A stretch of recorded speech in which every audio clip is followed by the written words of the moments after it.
Bismillahirrahmanirrahim. Assalamualaikum warahmatullahi wabarakatuh. Alhamdulillahirabbil alamin wa bihi nasta'inu ala umuri dunya waddin. Asyhadu an la ilaha illallah wahdahu la syarikalah wa asyhadu anna Muhammadan abduhu wa rasuluh la nabiyya ba'da. Pertama-tama, marilah kita memanjatkan puji syukur kita kehadirat Allah Subhanahu wa taala. Karena atas kehendaknya lah, karena atas karunia-Nya lah sehingga kita masih sempat hadir di tempat ini dalam keadaan sehat walafiat guna untuk melaksanakan salah satu kewajiban kita sebagai hamba Allah yang mengaku beriman dan bertakwa kepadanya. Salawat serta salam tak lupa pula kita kirimkan kepada junjungan Nabi besar Nabiullah Muhammad SAW sebagai Nabi yang telah menghantarkan kita dari zaman jahiliyah, zaman kebodohan menuju ke zaman yang penuh dengan ilmu pengetahuan seperti sekarang ini. Hadirin kaum muslimin wal muslimat rahimakumullah. Adapun salah satu bentuk kesyukuran ialah harusnya kita wujudkan dengan meningkatkan ketakwaan kita kepada Allah yang selalu senantiasa melihat gerak-gerik kita dengan sebenar-benar takwa, dengan senantiasa menjalankan perintah dan menjauhi segala larangannya. Bukankah semua umat Islam sepakat bahwa dakwah adalah amalan yang disyariatkan dan termasuk dalam kategori hukum fardu kifayah? Tidak boleh diabaikan, diacuhkan, dan dikurangi bobot kewajibannya. Hal ini disebabkan terdapat sedemikian banyak perintah dalam Al-Quran dan As-Sunnah Rasulullah SAW untuk berdakwah dan amar ma'ruf nahi mungkar. Sebagaimana firman Allah Subhanahu wa taala dalam Al-Quran surat Ali Imran ayat 104 yang berbunyi, A'udzu billahi minasyaitonir rajim. Bismillahirrahmanirrahim. Waltakum minkum ummatun yad'una ilal khairi wa ya'muruna bil ma'rufi wa yanhauna 'anil munkar wa ulaika humul muflihun. Yang artinya, dan hendaklah di antara kamu ada segolongan orang yang menyuruh kepada kebaikan, menyuruh berbuat yang ma'ruf dan mencegah dari yang mungkar, dan mereka itulah orang-orang yang beruntung. Maksud dari ayat ini adalah, jadilah kamu sekelompok orang yang menyeru kepada kebaikan dan mencegah dari kemungkaran.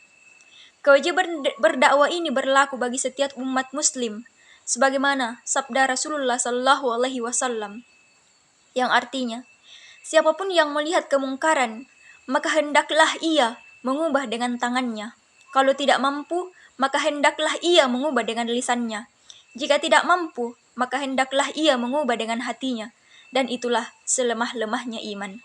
Hadis riwayat Bukhari dan Muslim.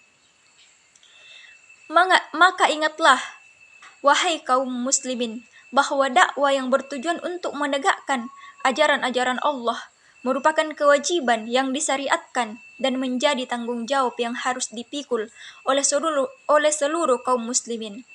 Artinya, setiap umat muslim dituntut untuk berdakwah sesuai dengan kemampuan dan peluang yang dimilikinya. Oleh sebab itu, wajiblah bagi kita untuk senantiasa bersemangat dan berpartisipasi dalam berdakwah, menyebarkan Islam dimanapun kita berada. Hadirin kaum muslimin wal muslimat rahimakumullah. Dakwah merupakan pekerjaan terbaik di sisi Allah, sebagaimana firman Allah Subhanahu wa taala dalam Quran surat Fussilat ayat 33 yang berbunyi, Wa man ahsanu qawlan mimma da'a ila Allahi wa 'amila shalihan wa qala innani minal muslimin.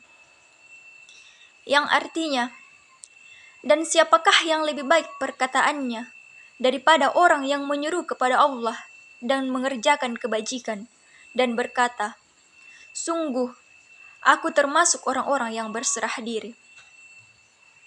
Ayat ini dikukuhkan oleh sabda Rasulullah SAW yang berbunyi, sungguh jika Allah memberi petunjuk kepada seseorang melalui engkau, maka itu lebih baik bagimu daripada engkau memiliki unta merah.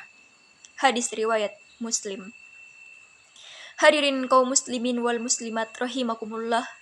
Dari ayat dan hadis ini menjadi jelaslah bahwa dakwah merupakan perbuatan terbaik dan pelakunya akan dibalas dengan balasan pahala yang besar.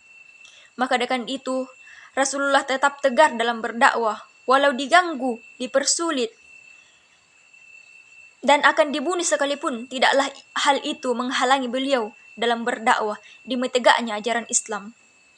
Karenanya, kita semua hendaknya menyadari bahwa ancaman intimidasi dan teror serta ancaman dari musuh adalah sunnatullah yang sudah dialami oleh para nabi, bahkan sebelum Nabi Muhammad SAW. Dan hal itu akan berlanjut sampai hari kiamat. Sehingga kita memiliki kesiapan mental yang dapat diandalkan untuk menghadapi berbagai kemungkinan yang akan menghambat jalannya dakwah Islam. Hadirin kaum muslimin wal muslimat rahimakumullah. Sebagai kesimpulan dari apa yang saya sampaikan, marilah kita sebagai hamba Allah yang mengaku beriman dan bertakwa kepadanya untuk senantiasa menyeru kepada kebaikan dan hendaknya kita senantiasa mencegah dari kemungkaran. Hadirin kaum muslimin wal muslimat rahimakumullah. Mungkin itulah yang dapat saya sampaikan pada kesempatan ini. Jika ada benarnya, itu semata-mata datangnya dari Allah Subhanahu wa Ta'ala, dan jika ada salahnya, itu semata-mata datangnya dari pribadi saya sendiri. Hadanallahu wa iyyakum ajmain, wabillahi taufiq wal hidayah, warida wal inayah. Assalamualaikum warahmatullahi wabarakatuh.